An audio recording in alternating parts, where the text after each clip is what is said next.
Si vous aussi, vos profs écrivaient trop de bavardages dans vos bulletins, bienvenue dans un podcast de plus. Et peut-être celui de trop.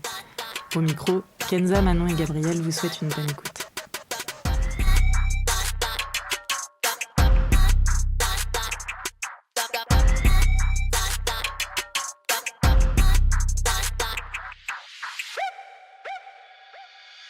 Salut tout le monde. Aujourd'hui, on va parler de sommeil et plus particulièrement des troubles du sommeil. Personnellement, j'ai passé une très mauvaise nuit.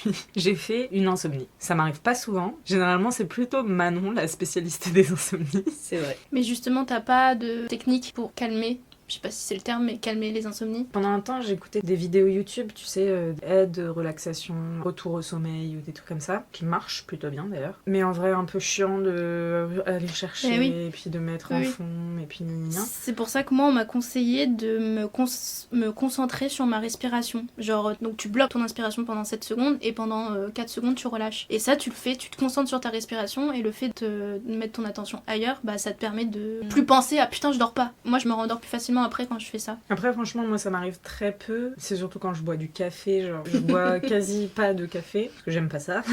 Il y a des jours où genre je me dis bon un petit café là parce que enfin faut que je me tienne en marche quoi on va dire. Ouais. Et bah ces jours-là tu peux être sûr que la nuit Et oui, parce que la caféine met 6 heures à sortir de ton corps, donc évidemment si tu le bois à 15h et que machin et que tu te couches à 20h, bah non, enfin tu te couches pas à 20h mais t'as compris le principe. Ouais. Tu vas mal dormir. Petite sensibilisation si jamais...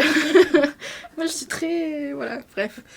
Ne buvez pas de café après 11h le matin, sinon Gabrielle va venir sonner chez vous. Elle va venir hanter vous. Vous allez pas dormir, mais juste parce que vous allez l'avoir. Tu sais qu'à chaque fois que je prépare un café maintenant, je pense à toi. Oui, bah vraiment, à chaque fois que je me fais un café après 11h. Après 11h. Je suis ravie d'être dans votre foyer tous les jours, quoi. Moi, il n'y a aucun problème. Mais les insomnies, c'est quelque chose de fréquent. En vrai, j'ai lu une étude pour préparer l'épisode. Évidemment, vous aurez le lien de l'étude en description, qui expliquait que les insomnies, ça touche un Français sur 5. Je trouvais le chiffre assez énorme. Mais un Français sur 5 est peut-être sensible à la pleine lune. Ok, on va sur le terrain de la pleine lune. Oui. Allez, on y va. Si jamais vous avez écouté l'épisode sur la spiritualité, à un moment on fait une petite parenthèse justement sur la pleine lune, est-ce que ça joue sur notre sommeil ou pas. Et pour cet épisode-là, je me suis intéressée sur le sujet. Effectivement, je suis tombée sur une étude. Donc ce problème de qualité de sommeil en fonction de la pleine lune pourrait être physiologique. Donc il y a une étude qui a été menée par des chercheurs de l'université de Bâle, si on dit bien comme ça, en Suisse, où pendant 64 nuits, 33 volontaires ont dormi dans une chambre isolée sans bruit ni lumière. Et en fait, ils ont analysé leur sommeil avec leur activité cérébrale et leur sécrétion de la mélatonine, donc c'est l'hormone du sommeil. Et les résultats montrent qu'effectivement, il y avait une mauvaise qualité de sommeil, notamment par la baisse de cette production de mélatonine, qui aurait pu être provoquée par le cycle lunaire. Ok, ben my bad alors, c'est toi qui avais raison, il y a une influence, gna. Non mais après ça à prendre avec des pincettes, encore une fois, c'est pas encore 100% validé par les scientifiques et tout, mais c'est vrai que la pleine lune peut jouer sur certaines personnes. Donc en fait on sait pas trop pourquoi, on sait pas trop encore comment l'expliquer, mais on a observé que biologiquement il y avait une incidence sur le corps humain. Ok. Donc... Non, c'est juste que Manon nous tannait avec ça, parce que Kenza et moi on est plus de la team ça joue, et Manon est dans la team ça ne joue pas du tout sur le sommeil. Mais parce qu'après j'ai pas l'impression que ça joue sur le mien, mais parce que j'ai un sommeil qui est tellement chaotique que... Ça se trouve tu dors mieux en pleine lune. Peut-être, enfin tu vois le truc. Je pense pas être concernée par ça. Non, je pense que déjà je fais partie des gens qui ont des pics d'énergie le soir. Donc moi je suis plus une couche tard, lève tard. Et d'ailleurs à ce propos, dans la même étude dont je parlais tout à l'heure, les chercheurs en parlent très bien, et à mon grand regret, j'ai appris que même si tu dors le même nombre d'heures, t'endormir tard et te lever tard fait que t'auras un moins bon sommeil que te coucher tôt, te lever tôt. En fait, c'est pas le nombre d'heures qui compte, c'est dans quelle tranche de la nuit, on va dire, tu dors, parce que faut prendre en compte les nuisances sonores, la lumière, etc. Et donc tu dors mieux en début de nuit qu'en fin de nuit. Et donc plus tu te couches tard, forcément moins tu as une bonne qualité de sommeil. Ceci explique cela aussi, pourquoi je suis tout le temps complètement morte. C'est vrai. Et après, il y a aussi le fait que, je suis très angoissée, donc je pense qu'il y a des jours où ça va impacter mon sommeil plus que d'autres. Il y a le fait aussi que j'ai très peu d'activité physique, et donc je pense qu'il y a ce côté... Exactement, je me dépense pas, et donc t'arrives, tu vas te coucher, t'as un trop plein d'énergie. Et il y a le fait que je passe beaucoup de temps devant les écrans, et on sait que ça aide pas à s'endormir. Et plus particulièrement, je dessine moi sur mon iPad. Et donc tout ça, ça se mélange au fait que j'ai des pics de créativité le soir. Je pense que c'est parce que mon cerveau fait un peu le vide de la journée, etc. Et c'est à ce moment-là que, la créativité qui vient, et c'est très frustrant pour moi d'aller me coucher avec une idée précise en tête tête de ce que je veux mettre en image et de pas le faire. Donc en général, quand ça m'arrive, j'attrape l'iPad, donc écran plus créativité, ça ruine mon sommeil, et je peux passer la nuit à dessiner ce que j'ai en tête et je me couche, il est 5 heures, quoi. Enfin, vraiment une vie d'ado. C'est quelque chose, moi, depuis petite, même mes parents, ma mère m'a dit je suis un oiseau de nuit, parce que la nuit, moi, je me réveille, ma mère est plutôt du matin, et je pensais d'ailleurs que ça, c'était irréversible. Je pensais qu'on était comme ça, on est plutôt du soir ou on est plutôt du matin. Et finalement, l'année dernière, avec la préparation du concours pour devenir professeur, je me suis imposé un rythme où je me levais tous les jours à 6h, j'allais au sport, après j'allais au travail, après je bossais le concours en ligne parce que j'avais pris une prépa jusqu'à 22h, 23h parfois, et après je me couchais, etc. J'avais tellement très peu de temps pour autre chose, tout était chronométré, du fait de devoir me lever à 6h et me coucher à 22h, 23h grand maximum pour avoir du sommeil quand même, je me suis imposé ce rythme-là, et aujourd'hui je suis plutôt quelqu'un qui ne peut pas dormir après 8h que quelqu'un qui va se coucher super tard et se lever super tard, quoi. Genre j'ai inversé un peu cette tendance-là. Ok, je vois. Mais je rebondis là-dessus, justement dans l'étude que je lisais, ils parlent un peu de ça et ils disent que c'est important de garder une bonne régulation de son horloge biologique, et pour ce faire, il faut avoir un rythme constant. Et donc par exemple, s'il y a un soir où t'as plus de mal à dormir que d'autres, etc., il faut pas pour autant décaler l'heure du lever habituel. Même si tu vas dormir moins, tu récupéreras mieux la nuit d'après plutôt que de décaler ton sommeil. Et c'est pour ça aussi que c'est conseillé de garder le même rythme le week-end que la semaine. C'est super dur, moi j'y arrive pas. Impossible. Mais impossible. Le fait d'avoir un rythme très régulier, c'est mieux pour ton horloge biologique. Oui, nanana. Mais je me suis fait cette réflexion aussi parce que, je sais pas si vous le savez, mais on ne travaille pas en ce moment. Et donc, je me couche relativement tard, plus tard que d'habitude, mais je fais des nuits de 10 heures de sommeil, mais vraiment, je me lève tard, quoi. Et je me suis rendu compte, plein après-midi, je pouvais être KO total, alors que j'ai pas fait grand-chose de ma journée. Peut-être fait du sport un petit peu le matin et tout, mais je suis KO total, alors que je me suis dit, mais j'ai dormi 10 heures, qu'est-ce qui se passe, tu vois? Mais je pense que plus tu dors, plus t'attires la fatigue. Oui. Et je pense qu'aussi, de ce que Manon a pu expliquer, il y a de ça aussi, genre, elle est pas forcément bien, ma qualité de sommeil. C'est pas parce que je dors 10 heures que ma qualité est bonne. Mais justement, tu vois, ils expliquent aussi dans cette étude que les signes alarmants d'une mauvaise qualité de sommeil, c'est le fait de somnoler à certains moments de la journée. Eux, ils préconisent de faire des siestes entre 10 et 20 minutes, mais enfin, une sieste dans ta journée, tu vois. Oui. Et si tu sens que vraiment t'es fatigué sur plusieurs heures, tu dois avoir un dérèglement quelque part, effectivement. Je pense que l'alimentation joue aussi beaucoup. Oui, c'est vrai. En fonction de comment tu te nourris. Le midi, quand je mange des trucs un peu plus lourds, des pâtes, des pommes de terre ou des trucs comme ça qui pèsent un peu sur le bide, tu peux être sûr qu'après, je fais une sieste. J'ai été très friande de sieste, justement quand j'avais mon rythme où je me couchais tard, je me levais tard. Normal, du coup. Ouais. Mais du coup, je faisais beaucoup de siestes et ça m'avait inquiétée pendant un temps aussi, jusqu'à ce que je rencontre notre copine du master, qui, elle, est clairement un ours en hibernation toute l'année. Elle a fait des nuits de 12 à 14 heures, plus des siestes de 4 heures. En fait, elle fait que dormir. C'est ça. Ah la vache. Et du coup, ça m'a déculpabilisé un peu. Je me suis dit, en fait, ça va. Si tu te reconnais, bisous à toi. Coucou copine. Est-ce qu'il y a d'autres troubles du sommeil qui vous concernent ou dont vous voulez parler ? Moi, j'ai déjà fait une paralysie du sommeil, mais je pense, c'est le cas pour beaucoup de monde. Après, ma paralysie du sommeil, c'était pas un truc, traumatisant. Je sais qu'il y a des témoignages où c'est vraiment une personne qui t'écrase ou des trucs comme ça. Attends, explique parce que moi, je connais pas. J'étais pas chez moi, donc apparemment, ça arrive souvent quand t'es justement pas dans ton confort habituel, dans une maison de vacances, en fait. Dans cette chambre-là, la seule fenêtre que j'avais, elle donnait sur la cuisine, donc pas sur l'extérieur. Donc c'est important, donc du coup dans cette pièce il faisait très chaud. Je me suis endormie en me disant putain j'espère que mon pote a bien fermé la porte d'entrée à clé. Je m'endors en me disant ça dans ma tête, en mode un petit peu inquiète quoi. Je rêve qu'il y a un cambriolage qui se passe dans cette maison, où justement j'entends la personne qui marche dans la cuisine et tout, etc. J'entends une personne qui rentre dans ma chambre. J'étais en train de dormir face au mur, vers mon dos, de l'autre côté, c'était toute la pièce, tout le reste de la pièce. Donc moi j'étais vraiment les yeux ouverts, mais immobile, avec les yeux face au mur, mais dans le noir. Et en fait je ressentais tout ce qui se passait derrière. Mais je rêvais ? En fait la paralysie du sommeil, t'es dans le stade de rêve, mais en même temps t'es réveillé. Ah donc tu t'avais vraiment les yeux ouverts et tout ? J'avais vraiment les yeux ouverts, j'étais immobile, je pouvais pas bouger, juste les yeux ouverts face au mur, mais en fait tu fais des hallucinations. J'entends des pas dans la chambre, je sens même jusqu'à un souffle dans mon cou, genre vraiment quelqu'un qui respire fort dans mon cou, et moi toujours les yeux grands ouverts en mode je peux rien faire de ce qui se passe, donc tu subis la situation, et je me dis putain mais qu'est-ce qui est en train de se passer et tout. Je finis par me rendormir et je me réveille et tout, et je dis ouais les gars, j'ai rêvé ça de cette nuit et tout, je leur explique, et ils me disent, et j'ai un de mes potes qui me dit ah mais oui moi je suis rentrée dans la chambre cette nuit, je t'ai pris le ventilateur. Je dis mais ah c'est ça, le souffle dans mon cou et tout, c'était toi qui coupais le ventilo et qui le prenais, et tous les bruits que j'ai pu entendre, que j'ai interprété parce que j'ai rêvé, etc. En fait, c'était ça. Donc j'ai relativisé sur le truc, mais après, il y a des gens qui font des paralysies du sommeil, c'est un autre délire, hein. C'est vraiment très perturbant, quoi. Ouais, moi, je connais quelqu'un qui a fait une paralysie du sommeil, qui avait des hallucinations visuelles et auditives, et qui entendait quelqu'un lui dire à l'oreille, je vais te faire du mal, machin. Et alors, en fait, il faut savoir que c'est de l'ordre du rêve. Enfin, paralysie du sommeil, vraiment, t'es entre l'endormissement et le réveil. Et donc t'es tu allongé confonds dans ton réalité lit. et fiction un petit peu. Ouais, t'es allongé. Et souvent, Les yeux ouverts. juste t'arrives pas à bouger. t'as l'impression d'être consciente, sauf que tu ne peux pas bouger, et t'as des hallucinations, sauf que qu'est-ce qui est de l'ordre du réel ou pas. Horrible. Ouais. Et souvent, ça a plus une dégaine de cauchemar que de rêve, quoi. Ouais. Et tu vois, le fait que tu dises qu'il faisait chaud, ça me fait penser que moi, c'est toujours quand j'ai très chaud que je fais des cauchemars. Et en fait, j'ai appris que la température jouait sur la probabilité de faire des cauchemars ou pas. Oui, alors mais après, Mam nous disait ça l'année dernière. Mam, qui était C'était l'infirmière du scolaire. lycée dans lequel on travaillait. Voilà. Bisous. Bisous Mam.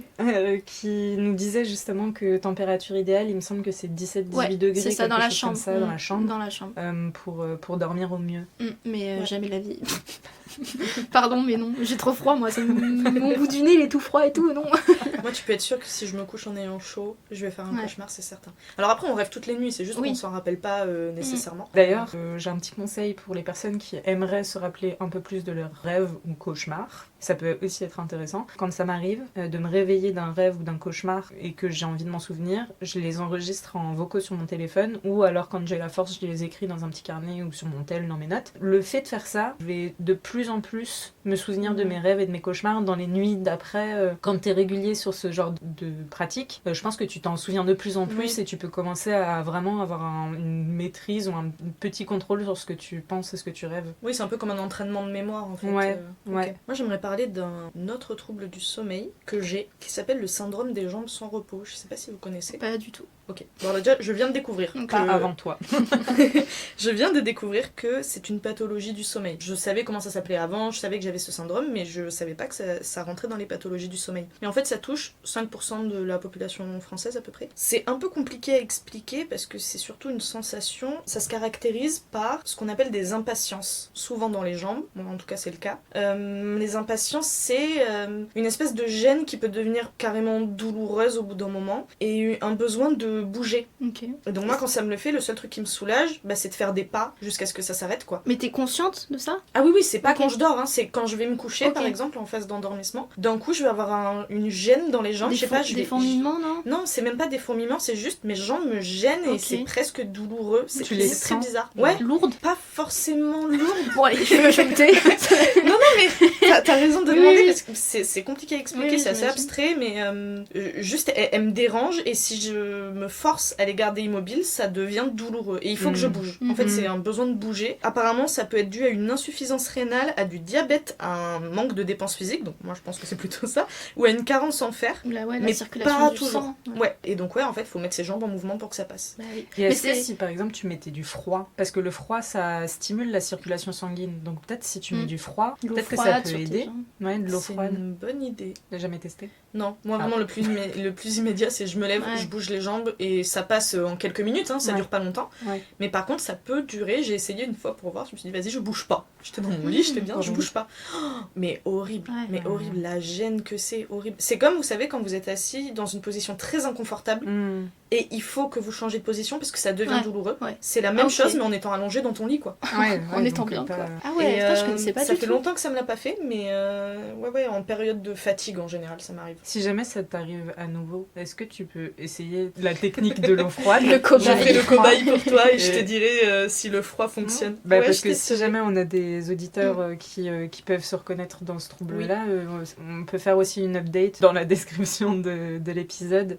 Ou tout simplement vous dire qu'est-ce qui marche pour si vous, en fait. Connaissez, si vous vous avez aussi des donner des tips. Mais ouais, dingue. Je connaissais pas du tout, quoi. Et je sais que ma grand-mère en faisait aussi, enfin avait ce syndrome. Peut-être et génétique. ma mère m'a dit qu'il y avait une histoire de génétique. Bah, c'est possible. Enfin dans les recherches j'ai rien trouvé là-dessus donc je veux pas trop m'avancer non plus. Mais en tout cas c'est de famille quoi. Mais on va dire merci Mali. Mais je crois, il me semble moi avoir lu quelque chose. Faudrait que je retrouve et vous aurez encore une fois tout dans la description si ça vous intéresse d'aller plus loin. Mais il me semble que j'ai lu quelque chose comme quoi de manière générale, toutes les parasomnies, toutes les problématiques durant les phases de sommeil peuvent être génétiques. Ok. Donc en réalité, c'est pas bête ce que tu dis, c'est possible. Ok. Et en faisant les recherches aussi, je suis tombée sur un autre trouble du sommeil, c'est la sexomnie. Ah, mais c'est ce qu'on voit dans Desperate, pour ceux qui connaissent. C'est Desperate vrai, Housewives. Et je crois que c'est Gabrielle Gabi Solis qui invente une sexomnie à son mec parce qu'elle doute de la paternalité pour sa fille et tout, donc elle fait croire, bref, on s'égare.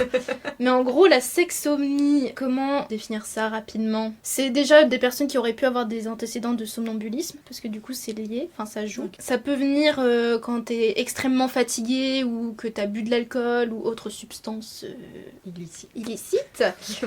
Et en fait, elle s'engage dans des activités sexuelles, du coup parfois sans le consentement du partenaire, mais t'es même pas au courant en fait de ce que t'es en train de faire. Et donc t'es dans un état de somnambulisme, mais t'as des envies sexuelles pendant cet état-là, quoi. C'est fou. Et donc je me suis dit, c'est dingue le cerveau, ce qu'il peut te faire alors que tu dors. Vraiment, tu dors, hein, t'es bien. Bah ouais. Et voilà. Ton corps se réveille et fait faire des trucs de fou. Alors, pour les gens qui potentiellement sont avec quelqu'un qui fait des sexomnies, sachez que vous pouvez réveiller un somnambule, donc je pense que vous pouvez réveiller un sexomniaque, et n'hésitez pas à réveiller votre partenaire pour lui dire que là, c'est pas ok pour vous. Oui, ou c'est ok, mais toi, est-ce que t'es ok?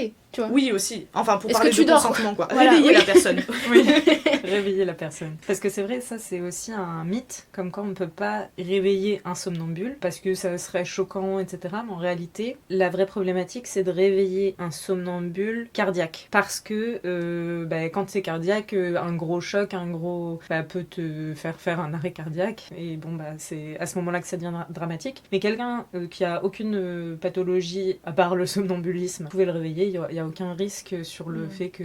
à condition de connaître cette personne. Parce que si tu connais pas la personne, tu sais pas si elle est cardiaque, donc bien tu sûr. vas pas... Non, mais bien sûr. Mais bon. À part en colo, quoi, à la limite. Voilà, en colo... Ou un date.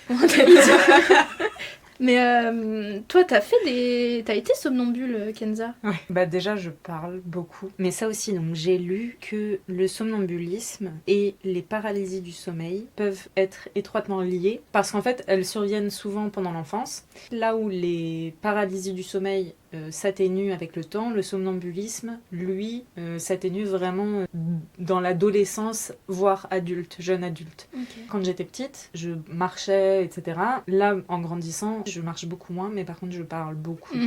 C'est vrai que tu parles beaucoup. Hein. Quelle pipelette, hein. De nuit comme de jour. Oui.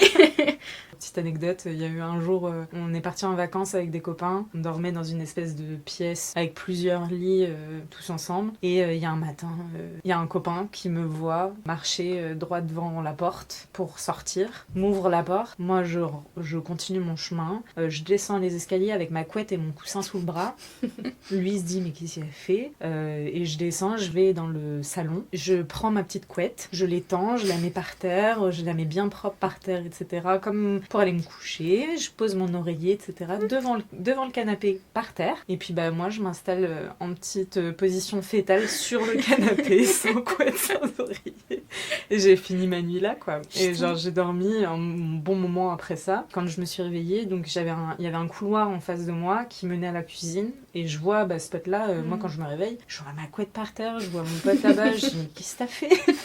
Il me dit mais pas du tout. C'est toi ma grande, t'as descendu tes trucs là, tes clics et tes claques, tu t'es foutu sur le canapé, qu'est-ce qui t'a foutu ça? Peut-être que j'étais somnambule. Très chouette de ton pote d'être resté auprès de toi toute la nuit, il quoi. m'a dit, en même temps il m'a dit, c'était un matin, Oui, mais je veux dire qu'il a pris le temps de te suivre et de se poser au bout du couloir pour te surveiller, tu vois, tout le monde ne ferait pas ça, et c'est très cool de sa part. En vrai, très très sympa. Mais ça devait être tellement drôle de te voir. Mais ça devait être tellement drôle de te voir t'installer par terre, prête à te coucher par terre, mais non, tu passes sur le canapé, sans couette, sans oreiller. Savoir ce qui se passe dans ta tête quand... C'est passionnant, moi ça me fascine. Parfois j'ai des bribes je me souviens de quelques trucs, notamment quand je parle. Parfois je me souviens, quand on me raconte, je me dis mais attends, mais j'ai rêvé de ça, c'est peut-être pour ça que j'ai dit ça, etc.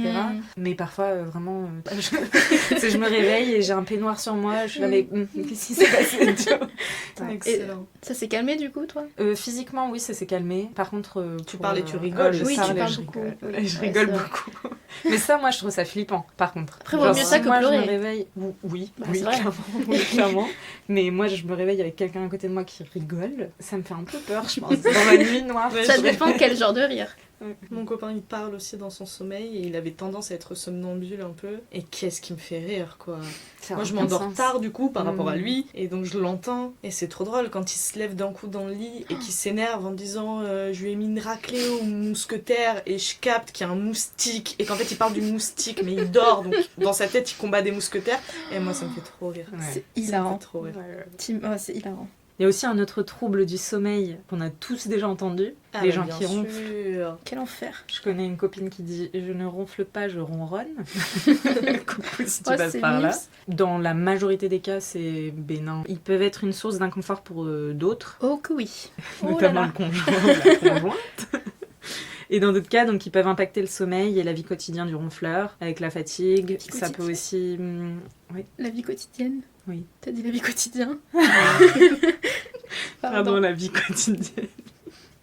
Et oui, ça peut aussi traduire des troubles cardiaques. Il y a aussi une relation avec un syndrome qui s'appelle la haute résistance des voies aériennes supérieures et l'apnée obstructive du sommeil. Mon père il a ça. Pas fun. Pas fun. Ouais. Et pas fun, d'autant que du coup, il passait des nuits. En fait, il récupérait pas du tout. C'est pas du tout un sommeil réparateur que t'as.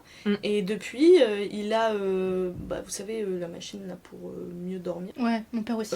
Ah bah, tu vois, c'est un truc de daron, je crois. Mais je crois. Mais il a cette machine et depuis, il fait des vraies nuits où il récupère. Et la différence entre avant et après, c'est phénoménal. Et de ce que j'ai lu, ça touche 4% des hommes et 2% des femmes. Ah ouais, putain, ok. Ouais, donc si vous avez un doute, vous pouvez aller voir un médecin. En fait, c'est traité. Enfin, ça peut se traiter. Oui. Quoi. Non, en vrai, s'il vous plaît, faites-le, hein, parce que pour les autres, waouh. Mon père, il s'est fait opérer parce qu'il avait des métastases dans le nez. Enfin, ça peut s'enlever. Et c'est comme ça que tu vois si c'est bénin ou pas. Et lui, donc, quand il avait 20 ans, il se les a fait enlever. C'est douloureux, mais en réalité, ça te permet aussi de dormir bien mieux après. Ouais. Enfin, mon père, il avait vraiment un gros problème avec le ronflement, etc. Ça faisait trembler les murs.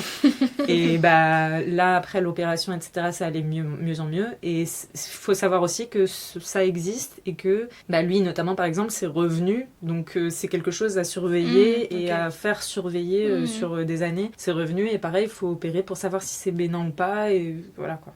Mais est-ce que vous pensez que ça joue sur l'âge, les ronflements? Oui. Est-ce que ça vient tard? Parce que mon ex, pour le coup, je l'ai rencontré, il avait 24 ans. Et déjà, à 24 ans, il ronflait comme pas possible, quoi. Et je me souviens de me faire la réflexion, je me suis dit, mais comment ça, tu ronfles comme mon daron, t'as 24 ans, calme-toi, tu vois. Mais il y a le trouble du comportement en sommeil paradoxal, Ouais. donc c'est le TCSP, qui touche préférentiellement les sujets âgés et peuvent se trouver associés à des maladies neurologiques. Et du coup, ça vient vraiment plus tard, quand t'es plus âgé. Ok. Mais ça répond pas à ma question. Parce que moi, du coup, il était jeune et il ronflait beaucoup pour quelqu'un de jeune. Si t'es pas sûr, si tu penses que c'est vraiment important. Bah moi, je lui ai dit, c'est je lui ai dit chaud, honnêtement, vaut mieux c'est consulter, pas normal. tu vois. Ouais. Et puis moi, ça m'empêche de bien dormir. C'est pas Ouais. normal, voir quelqu'un, quoi. Et Ouais. je sais qu'il avait pris rendez-vous, mais bon, maintenant, C'est plus ton dos. c'est Bah, plus mon franchement, vaut mieux toujours demander. Tu vois, aller voir, Oui, consulter, je suis et puis totalement on d'accord. sait jamais. Je suis et- totalement d'accord. Voilà. Mais ça lui aura mis Si c'est 4 pas ans ça, tant à mieux. prendre un rendez-vous, Ouais, frérot. Il faut savoir que tous ces troubles du sommeil dont on parle là, ça crée ce qu'on appelle une somnolence excessive et ça touche quand même 10% de la Ah population. ouais, ok. Donc épisode un peu nécessaire. Pourquoi on vous parle de tout ça? Parce que le sommeil c'est quelque chose de super important qu'on a tendance à minimiser un peu, j'ai l'impression, dans nos vies, à pas y accorder l'importance que ça devrait avoir. Bah, on entend beaucoup, on dormira quand on sera mort. Oui. Bah non. Il faut savoir que pourquoi on dort? Parce que ça permet aux connexions neuronales de se réorganiser, ça permet une récupération physique, psychologique, mentale, Mieux ça permet apprendre. mieux apprendre, ça permet la régénération des cellules, des La sécrétions mémoire, hormonales, la mémoire. Le sommeil, ça représente plus d'un tiers de notre vie. Ah ouais, C'est putain. hyper important pour la croissance, pour la maturation cérébrale. Bon, je vais pas vous faire tout le topo, mais c'est important. Donc si jamais vous vous reconnaissez dans un des troubles du sommeil dont on a pu parler, ou si vous avez des doutes sur votre qualité de sommeil, vous trouverez sur le site santé.gouv un carnet de sommeil. C'est un document qui a été validé par des experts qui contient un agenda du sommeil et qui vous permet de noter vos habitudes de sommeil au quotidien et vos difficultés. C'est recommandé par les spécialistes du sommeil et ça peut faciliter vos échanges avec votre médecin si jamais vous allez lui en parler, si vous avez déjà, vous, rempli votre carnet, ça facilitera le travail, quoi. Trop bien. Donc, Permet de voilà, mieux très comprendre tout important. ça, ouais. Oui, et j'aimerais rajouter pour les plus jeunes que le sommeil quand on est ado, en fait il y a une idée autour des adolescents qui dorment beaucoup plus, etc. Alors oui, mais parce que au final, les adolescents ils ont un sommeil qui est moins profond et donc moins réparateur que chez les adultes ou chez les très jeunes. Ils sont un peu dans l'entre-deux. Ils ont un rythme adulte alors qu'ils ont un besoin de sommeil qui se rapproche plus de celui de l'enfant. Tout ce qu'on nomme comme étant la crise d'ado, à savoir l'irritabilité, la déconcentration, l'augmentation de l'anxiété parfois chez certains, mais ça, ce sont des conséquences d'un manque de sommeil. Et on estime en période scolaire, parce que les rythmes scolaires sont pas adaptés en fait aux adolescents, Pas du on tout. estime qu'on est sur un manque de 2 heures par jour. C'est chaud. Waouh, c'est énorme. Donc c'est vraiment colossal. À l'époque, c'était une forme de torture de ne D'empêcher pas... de dormir. Ouais, d'empêcher de dormir. Donc ça peut rendre zinzin et zinzine. Mais d'ailleurs... Ça dure combien de temps un cycle de sommeil? Un vrai cycle de sommeil? Alors un cycle dépend des de âges et du sommeil... sexe, non en fait, chaque nuit, on a plusieurs cycles de Oui. sommeil. En gros, ton cycle de Non, sommeil, en vrai, pour avoir passé une bonne nuit réparatrice. il n'y a pas de nombre d'heures, parce que justement, Ok. j'allais y venir. Déjà, les hommes et les femmes n'ont pas les mêmes besoins en termes de sommeil. Je crois que pour les femmes, on est plus autour des... entre 8 et 10 heures, je crois. Et pour les hommes, un peu moins. Je crois 2 heures de moins sur Oui. la fourchette qui est donnée. Donc déjà, on n'a pas les mêmes besoins. Partant de là. Et Mais c'est aussi... une question d'hormones. Oui. Ouais. Et aussi, en fait, le sommeil, il se décompose en 2 stades. On a le sommeil lent, avec le stade léger et sommeil profond. Je vous la fais très raccourci. Et le sommeil paradoxal, donc c'est là où on rêve en général. Et donc, un cycle de sommeil, c'est l'alternance de ces 2 stades-là. Ok. Et pendant la nuit, on a entre 4 et 6 cycles de sommeil. Ok. En fait, un cycle de sommeil, c'est pas une nuit. C'est un 6 cycles, par exemple. C'est dur à Ouais. dire. 6 cycles de sommeil, ça fait une nuit. Ok. Voilà. Donc c'est vrai que si tu interromps le sommeil en plein milieu d'un cycle, bah tu seras fatigué, tu t'auras mal dormi. Exactement. Chaque cycle en plus commence par un sommeil léger et finit par un sommeil paradoxal. Et donc le sommeil profond, c'est ce qu'on va retrouver plutôt en première moitié de nuit, et le sommeil léger et paradoxal plutôt en deuxième C'est moitié pour ça de qu'on nuit. se réveille souvent de nos rêves, parce que c'est Ouais. pendant le sommeil Ouais, paradoxal. exactement, qui est plutôt sur la fin de ta nuit que le début. Et c'est Ok. pour ça que quand t'as ton réveil qui sonne au moment Ouais. où t'es en sommeil paradoxal, ton sommeil est pas si réparateur que ça finalement. Ouais. Ah, ça pique quoi. Oh mon Dieu. Et que c'est dur, ouais. Ouais. Voilà pour le petit topo un peu plus...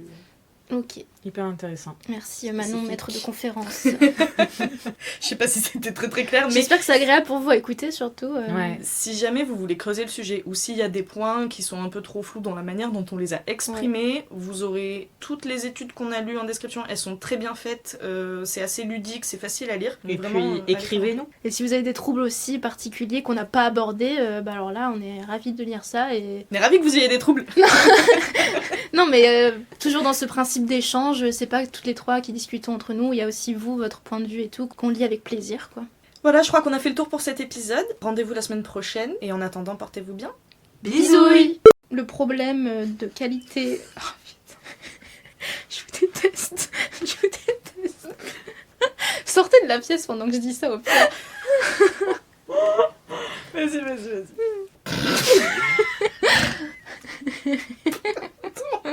Pardon. Ok, bah my bad.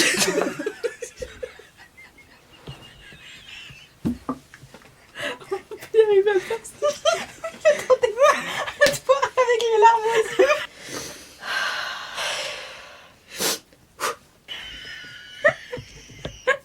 Oh là là.